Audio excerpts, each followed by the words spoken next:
Christ Triumphant, February 3rd, Daily Devotional by Ellen G. White. A time of rare spiritual opportunity.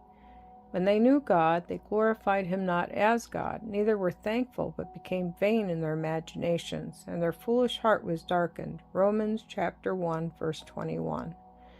Notwithstanding the wickedness of the antediluvian world, that age was not, as has often been supposed, an era of ignorance and barbarism.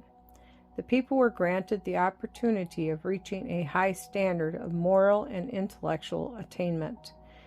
They possessed great physical and mental strength, and their advantages for acquiring both religious and scientific knowledge were unrivaled.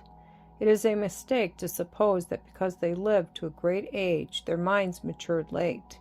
Their mental powers were early developed, and those who cherished the fear of God and lived in harmony with his will continued to increase in knowledge and wisdom throughout their life.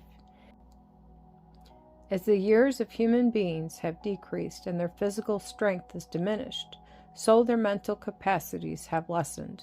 The antediluvians were without books. They had no written records, but with their great physical and mental vigor, they had strong memories, able to grasp and to retain that which was communicated to them, and in turn to transmit it unimpaired to their posterity.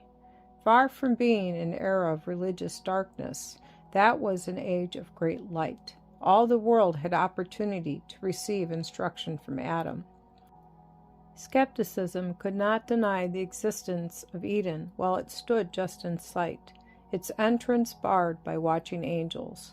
The order of creation, the object of the garden, the history of its two trees so closely connected with human destiny were undisputed facts, and the existence and supreme authority of God, the obligation of his law, were truths that people were slow to question while Adam was among them.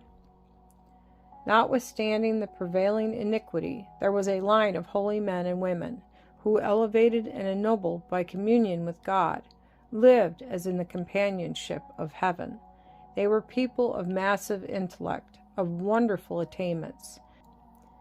They had a great and holy mission, to develop a character of righteousness, to teach a lesson of godliness not only to the people of their time, but for future generations.